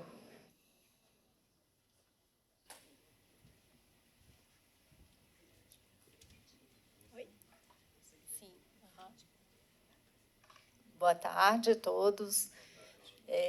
Primeiramente, quero agradecer à Abrapen, aqui na figura do Amarante, ao Celso, da Remesp, o convite e a oportunidade de expor como que a indústria de produtos médicos também sofre com a comercialização dos produtos irregulares. Bom, então, vocês já ouviram bastante hoje, né? As plataformas digitais, elas crescem, né? Tem um crescimento extremamente acelerado como marketplaces e temos muitos desafios por conta disso, pela dificuldade de detecção, pela grande quantidade, grande oferta de produtos nessas plataformas. E os vendedores, muitas vezes, eles usam técnicas de disfarce. Colocam número de certificação, número de registro falso e confunde o consumidor. E até mesmo profissionais de saúde têm dificuldade de identificar um produto, se ele é regular ou não. E aí eu trouxe alguns exemplos de ações que a gente tem feito. Por exemplo, aqui foi em janeiro desse ano, a gente identificou 14 links de produtos irregulares. A gente consegue saber, pesquisando a empresa, a gente não localiza a regularização da empresa, né, junto à Anvisa. É produto para a saúde, tem que ter registro Anvisa, e a gente não acha, né, número de registro, e também pelo baixo preço, né, é um indicativo de que o produto não é regularizado. Fizemos a denúncia para a Anvisa, Inmetro, Empenho. Em fevereiro, a Anvisa respondeu que ia abrir um dossiê de investigação. O Inmetro pediu o encaminhamento para o IPEM em São Paulo, a gente encaminhou, e em julho o IPEM trouxe uma resposta de que realmente estava em desacordo com a metrologia, né, eram monitores de pressão, e que receberiam os vendedores, enfim, essas empresas auto de infração. E a gente acredita que realmente as autoridades regulatórias elas tomam as providências. Porém, a gente, uns dias atrás, voltou, né? Então, muitas vezes, os links saem do ar, a gente achou ali uma página fora do ar, mas depois eles voltam. Ou o produto, às vezes, aparece como esgotado, aí a gente não sabe se foi esgotado porque vendeu tudo ou porque foi bloqueado, né? Mas continua lá. Muitos dos links continuam. E aí, aqui, eu trouxe dados desse mercado de monitores de pressão, né? Então, 2026, até julho, já foram vendidos 506 mil produtos irregulares, monitores de pressão. Essa quantidade já é maior do que a quantidade vendida no ano todo de 2025. E a gente, então, hoje, conta com 53% das vendas no e-commerce são de monitores de pressão irregulares. E 47% são produtos legais. Então, a venda, o mercado de produto irregular ele já é maior, né, do que o mercado legal e tem uma projeção de crescimento ainda para dobrar esse número até o final do ano. E, se a gente for comparar o primeiro semestre de 2026 com o primeiro semestre do ano passado, esse semestre foi vendido 3 vezes mais em unidades de produtos irregulares. E aí a gente sabe que são produtos para a saúde, né? Que são produtos que trazem riscos, né? Quando não tem a certificação. Por exemplo, no caso dos monitores de pressão, uma leitura imprecisa vai confundir o usuário ou o médico, né? Vai ter aquele usuário que vai se automedicar acreditando que a pressão está alta e, de repente, não está, e vai ter aquele que está com a pressão alta e o resultado vai dar incorreto e ele não vai se medicar e vai correr um risco aí de ter problemas maiores. Os médicos eles tomam decisões clínicas de acordo com os resultados dessas leituras imprecisas. E esses produtos também não têm qualidade, né? Então, tem falhas técnicas, né? Não tem precisão, e, por muitas vezes, isso causa mais problemas para os pacientes, vão ter problemas cardiovasculares e vão procurar a emergência, e isso causa também uma grande demanda para o serviço público e mais custos. E agora eu vou mostrar um pouquinho da parte de inaladores. Inaladores também é uma situação que está crescendo, né, crescente. Esse ano também, até julho de 2026, já foram vendidos mais unidades de inaladores comparado com o ano passado todo, né? E também tem uma projeção aqui de aumentar, né, até o final do ano, porque esse mercado cresce muito rápido, né, pela dificuldade mesmo de monitorar essas plataformas de e-commerce. Então, hoje, o mercado de inaladores ele tem uma concentração de 65% de produtos irregulares contra 35% de produtos regulamentados. E, se a gente for ver ali, comparar o primeiro semestre desse ano com o do ano passado, esse ano, só de janeiro a julho, foi vendido 2 vezes mais que o ano passado. E aí, eu quero lembrar também que os inaladores são também produtos para a saúde, regulamentados, precisam de certificação Inmetro, registro Anvisa. Tem muito paciente crônico que usa o inalador para o tratamento, né? E, quando o produto não tem, ele tem uma entrega ineficiente de medicamento, é claro que o tratamento não vai ter sucesso, né? Além disso, tem a parte de segurança elétrica e durabilidade. Se não passou por certificação Inmetro, traz riscos à segurança do usuário. O produto pode pegar fogo, pode causar um choque elétrico, né? Então, também coloca em risco a segurança. Além disso, as matérias-primas usadas não têm qualidade, né? E como são materiais de baixa qualidade, podem causar contaminação, né, e complicações para a saúde. E, além disso, como o tratamento não é eficaz, então os resultados são irregulares. Provavelmente, esses pacientes também vão piorar a situação de saúde. E, com isso, principalmente a população mais vulnerável vai precisar recorrer ao serviço de saúde, né, público, as demandas vão aumentar, os custos vão aumentar, e a gente vê aí um risco grande, principalmente para pessoas com doenças crônicas, idosos, enfim, né, condições respiratórias graves.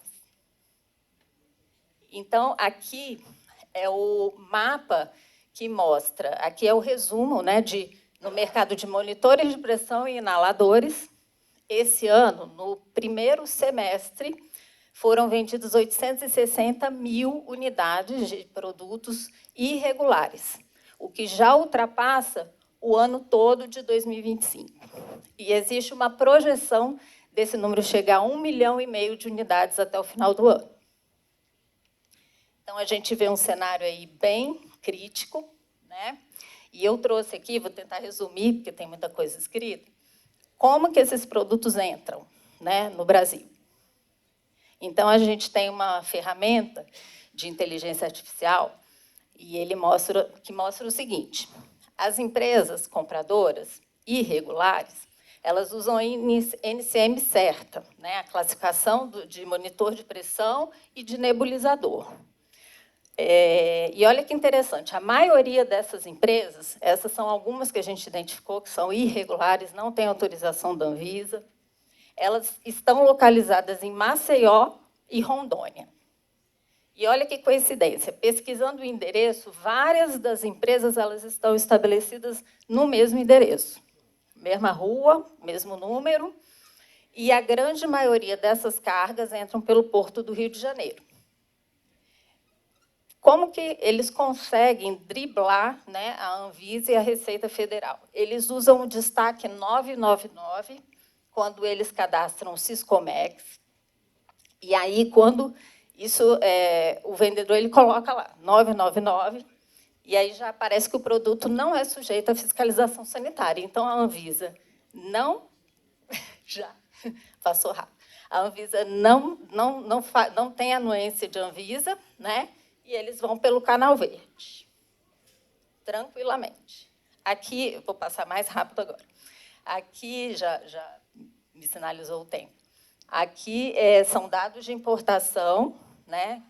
Em azul, os monitores de pressão, em amarelo, os inaladores, das unidades que entraram esse ano somente. E aqui embaixo, a quantidade que entrou em Alagoas e Rondônia. Bom, aí outra coisa que a gente sofre, falsificação, né? Então, a gente identificou, em maio desse ano, falsificação, vários links na Shopee de produtos dizendo que era da empresa da Omron, né? E aí a gente também denunciou para o Inmetro, para a Anvisa, e o Inmetro afirmou que seria notificada a plataforma. A Anvisa questionou algumas, falou que ia verificar as irregularidades, depois pediu mais detalhes, a gente mandou. E, resumindo, esses links ainda estão ativos, tá? Alguns até desapareceram, ou apareceram como produtos esgotados, mas depois voltou, né? Então, a gente sabe que as agências fazem um trabalho, mas não é suficiente. E aí eu quero mostrar aqui, rapidamente, o modelo ofertado como Omron, né, falsificado, e o nosso produto original. Nosso produto, por exemplo, não tem visor colorido. Aqui outro exemplo de braçadeiras irregulares, e a nossa que tem as inscrições obrigatórias de orientação, né, em português. Aqui, como é que fala? A conexão, a nossa conexão, o nosso adaptador, né, que é bem diferente. Tudo isso a gente mandou, inclusive, para responder para a Anvisa, né? A embalagem, um material muito mais inferior, né, dá para perceber, e, inclusive, eles inventaram um modelo que não existe, Mini 6677. Bom, está terminando. Também temos situações de anúncios irregulares nas grandes redes de farmácia, tá? Então, são produtos também que provavelmente são nos marketplaces dessas farmácias, né, associadas à Abrafarma, e também aparecem produtos que a gente percebe que não têm regulamentação. Então, como falado aqui, né, bastante, os impactos, né, existem impactos grandes para a segurança do paciente, né? agravamento de situações de saúde e até mortes, impactos no sistema de saúde, né? Principalmente aumento de custos para o sistema público por conta do uso de produtos irregulares, e para as empresas regulares, essas pagam um alto preço, né? Empresas que investem em certificações, testes, enfrentam uma competição injusta, produtos ilegais geralmente têm um baixo custo, um menor custo, né? E isso causa, aí, inclusive, um risco à reputação do setor, porque os consumidores deixam de acreditar no produto, inclusive. Então, para concluir, a venda de produtos não regularizados é uma concorrência desleal. Acredito que as plataformas do e-commerce precisam ser corresponsáveis, né? Precisam ser responsabilizadas pelos anúncios e precisam adotar mecanismos de monitoramento e de remoção tempestiva desses anúncios. Isso porque a capacidade de fiscalização é muito menor do que o crescimento desse mercado. Então, por mais, né, que foi falado hoje, todos os esforços das agências reguladoras, esse mercado não para de crescer. Então, é preciso envolver aí as plataformas, né, para combater esse tipo de comercialização, e também uma cooperação, que é o que a gente está fazendo hoje, das agências, né, Anvisa, Inmetro, Anatel e associações, para combater esse mercado ilegal, e o ano que vem a gente tem um cenário melhor. Obrigada. Muito obrigada, Rúbia, pela apresentação. Então, para finalizar com o sexto palestrante, eu convido o senhor Jadilson Ferreira, CEO da Prime Tecnologia Limitada. Boa tarde. Bem, eu vou ser breve aqui para a gente não alongar muito. Começa aqui. Tá.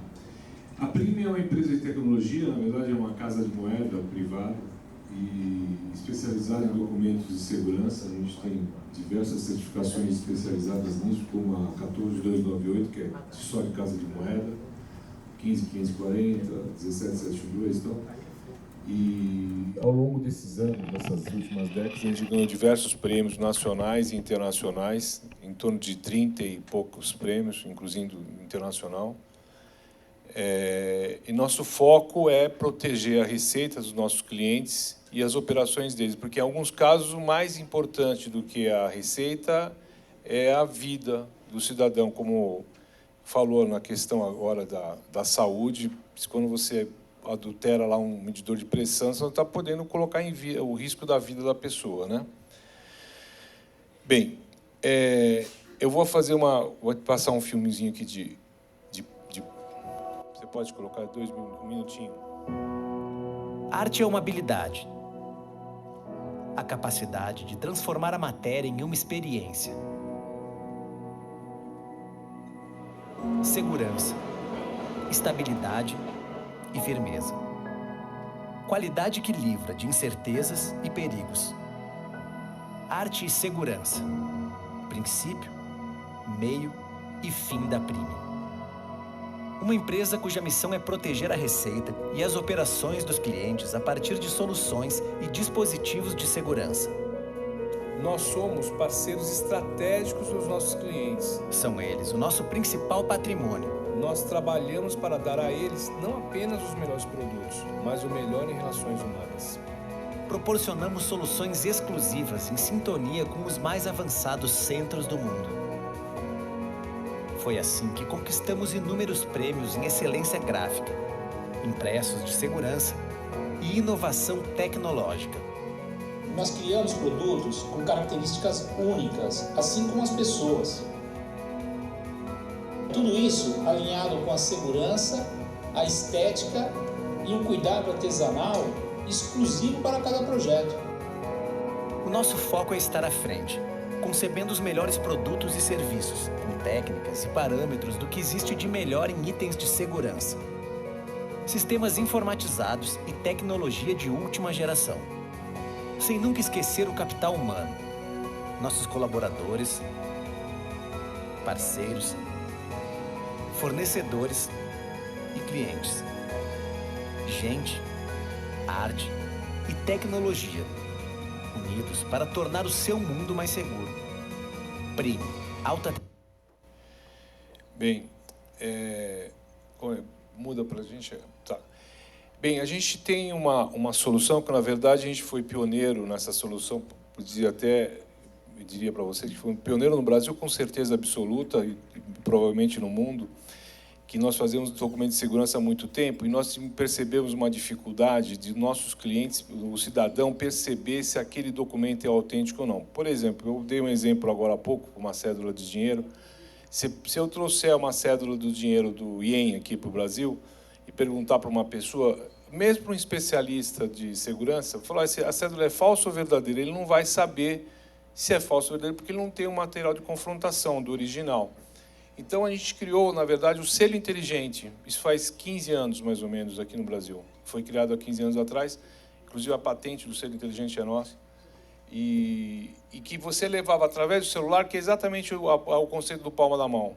Você leva através do celular o conceito para o cidadão, você cria o mecanismo aumenta a capacidade de fiscalização através do próprio cidadão. Você empodera o cidadão a fazer essa fiscalização. E a gente evoluiu o nosso sistema de uma forma de que, através de 3 passos simples, a pessoa consegue saber se aquele documento, aquele produto é falso ou verdadeiro. Então, você pega um selo, esse aqui é um produto de um selo real, ele aponta o celular, você bate a foto ele entra num caminho. Quando você aponta o celular para o selo, ele vai entrar num caminho que vai identificar se aquele selo, vai fazer uma varredura no selo. O selo tem mais ou menos, um selo como esse tem uns 30 aí de segurança. A nossa IA faz uma varredura, compara todas as seguranças desse selo e aponta se aquele selo é falso ou verdadeiro. E dá a posição online, imediata, né, da geolocalização. Então, se você pode localizar exatamente onde é que está o produto, se aquele produto é falso, se é verdadeiro, se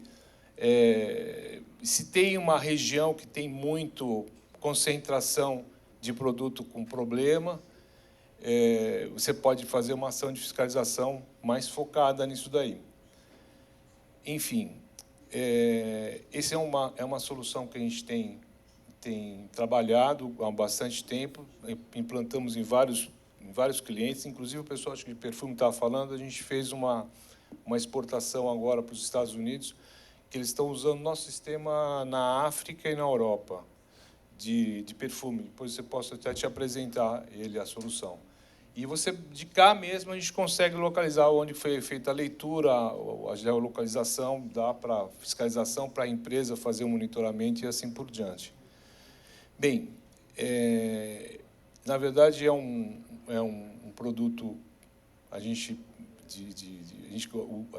associou a parte física com a digital. Então, a gente colocou uma série de seguranças numismáticas, de fundo de cédula, de dinheiro, junto com a digital, para fazer essa associação e dar esse ponderamento. Bem, queria só fazer essa breve apresentação, também já é o último da fila aqui, todo mundo está um pouco cansado, né? E aqui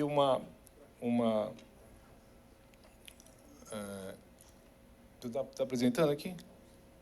Tem o filminho do selinho. Tem esse portal do selo da balança, né?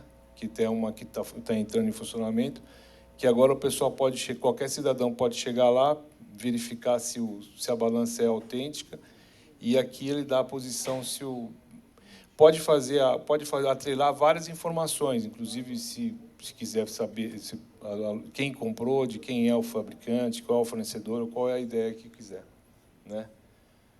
Então é isso, pessoal. Eu agradeço vocês. Já está aplicativo, já teve, sei lá, alguns milhares de consultas, apesar do breve lançamento.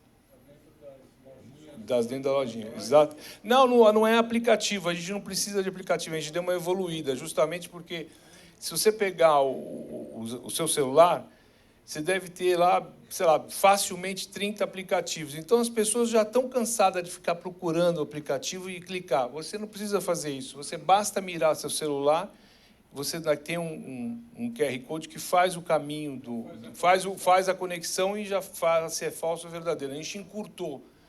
O selo inteligente, na época, tinha um aplicativo, a gente tem o aplicativo dele ainda, mas a gente chegou na continuação, a gente percebeu que as pessoas já começaram a se cansar um pouco disso, entendeu? Tá bom? Muito obrigado. Muito obrigada, senhor Jadson, pela apresentação. Vamos retornar, então, ao espaço destinado às perguntas do público. É só levantar a mão, se identificar. Aqui, por favor. Lembramos que o tempo é de 15 minutos. Pedimos objetividade nas intervenções, por favor. Jadson, só para tirar uma dúvida, esse sistema ele corre em paralelo ao Inmetro na palma da mão? Ou ele está inserido no Inmetro na palma da mão? Pergunto isso até em razão... Na verdade, o Inmetro palma da mão é um conceito que você do próprio Inmetro que você faz a leitura através do celular, né? E eu tenho selos que a gente fornece para o Inmetro que tem já essa solução, que já usa esse tipo de solução, entendeu? Então, essa é a minha pergunta. Esses selos estão inseridos no Inmetro na palma da mão? Não, esses não estão diretamente... Não, ele funciona... Ele é um sistema paralelo? Funciona paralelamente, com o mesmo sistema. A minha pergunta é até em razão da fala do Rodolfo.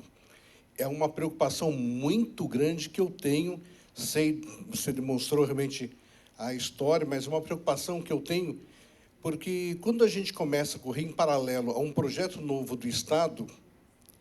Não é paralelo. Não, eu falo assim, eu comento que é paralelo, porque quando você foge do sistema do Inmetro na palma da mão, porque o Inmetro na palma da mão não é só a leitura, não é só o aplicativo. Esses dados que você apresentou são dados que são alimentados o Inmetro e os IPENs, para ele poder fazer esse mapeamento de onde está ocorrendo as vendas de produtos inseguros ou não conforme, né? E a minha preocupação é a seguinte: nós temos um trabalho sendo feito nas empresas para eles incutirem esse conceito. E uma das primeiras falas que ocorreu de um dos nossos fabricantes foi exatamente esse. Falou: não corremos o risco de ter um sistema ou sistemas paralelos, e aí, quando a gente faz isso, a gente perde a segurança. Falou: olha, eu entendo que nesse momento não. Nós teremos vários fornecedores de selos de segurança concorrendo com a Casa da Moeda, porque são fornecedores e o mercado necessita disso, né, que o fabricante tem opção de compra, mas todos têm que ser dirigidos, pelo menos o meu conceito, pode ser meu, então, teriam que ser dirigidos para a mesma base. Por quê? Porque existe uma comunicação posterior.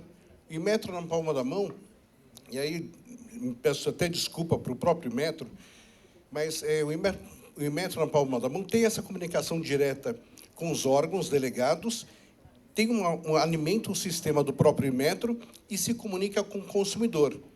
Ele vai falar: olha, esse produto é o que você está identificando, não é? Tal. Então, esse que eu acabei de apresentar, ele é do Inmetro. E as informações ficam no Inmetro. Então não é concorrente. Não é. É que talvez a explicação ficou um pouco de dúvida aí, né?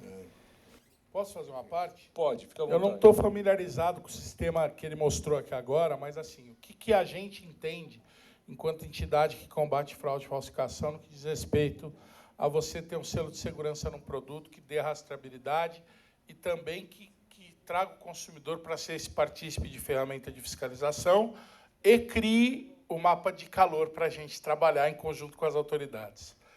A ABCF defende que esse tipo de sistema tem que ser público, tem que ser do Estado, não privado, do Estado, que isso tem que ser regulamentado e tem que ser impingido pelo Estado para aquele setor específico, porque senão não funciona. Se meia dúzia de indústria entrar e a outra não entrar, não funciona. Tem que ser uma coisa que seja compulsória para que aquele setor... Eu vou dar um exemplo rápido aqui, sem entrar em muitos detalhes. O setor de capacetes, por exemplo, que está no Inmetro na palma da mão, depois que o setor começou a ter o selo do Inmetro na palma da mão, o mercado de capacete aumentou quase 40% no Brasil. O que isso significa? Que, além de você ter um produto casca de ovo que estava entrando e um monte de motoqueiro morrendo com capacete vagabundo, desculpe o palavreado, você ainda tinha uma subnotificação tremenda nesse mercado, uma subdeclaração, onde a indústria que trabalha direito estava sofrendo uma concorrência desleal de produto que estava entrando com declaração falsa de importação, além de problema de qualidade. Quando você tem um sistema que é compulsório, público, para você ter selo em todos os produtos fabricados dentro do país ou importados, e esse produto é feito na gráfica da Casa da Moeda do Brasil, com selo de segurança, tinta de segurança, que é a prova de falsificação, aí você tem um produto no mercado que vai estar garantido pelo governo que aquilo tem qualidade, procedência e respeita os parâmetros técnicos. Se você não tem isso, vira a casa da mãe Joana. Eu vou dar um exemplo rápido para os senhores.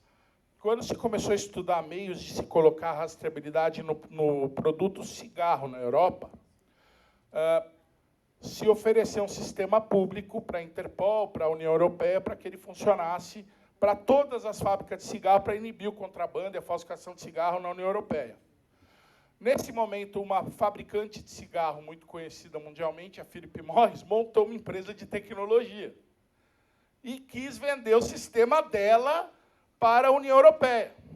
A União Europeia falou, espera aí, vocês querem se autofiscalizar e, além de se autofiscalizar, obter dados de produção dos seus concorrentes, da BAT, da JTI. Espera aí, o que é isso? Qual que seria a confiabilidade de um sistema de uma empresa privada que tinha entre os seus donos a Philip Morris, que é uma das empresas que quer ser fiscalizada? Quando você tem o Estado fazendo esse controle, você inibe completamente essas vantagens competitivas desleais. Você inibe que ocorram problemas de desvio de selos e outras coisas. Quando isso não é público, eu não estou dizendo que o da Prime não é, não. Eu sei que o da Prime vocês fazem por Inmetro. Eu só estou dando um exemplo. Entendi. É bom você deixar claro isso aí, porque você não fica meio confuso. Não, estou deixando claro. Vocês fabricam por Inmetro. Vocês são credenciados do Inmetro. A gente fabrica por Inmetro e, inclusive, o sistema é de propriedade do Inmetro. Sim, eu só estou dando o exemplo que, quando a empresa, por exemplo, no caso da Europa, desse caso do cigarro... Só para completar, Ramazoni. Só para completar, é o seguinte, a gente faz documentos de segurança já há mais de várias décadas, né? Sim. E fazemos inclusive, com o exemplo que eu estou dando só é que os recursos fiduciários da...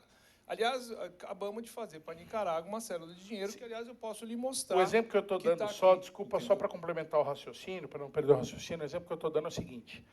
Se você tira isso da mão do poder público, podem ocorrer problemas. E a gente não pode tirar essa certificação, essa parametrização e essa segurança da mão do poder público. E um projeto como esse do Inmetro, ele é importante por isso, porque você não abre isso para ninguém. Quem vai ter essa base de dados para trabalhar na repressão depois, na fiscalização, é o poder público. Quem vai ter os dados de produção das indústrias, que vão estar comprando selos para colocar nos produtos, é o poder público. E você não pode abrir mão dessa fé pública na hora de colocar selo no produto. É só isso que eu estou dizendo. Que não pode ter participação privada nisso, porque senão você desvirtua o porquê de ter selo para a questão de segurança, para a questão de arrecadação. Era só isso que eu queria dizer. Bem, então, nós estamos falando a mesma coisa. Perfeito.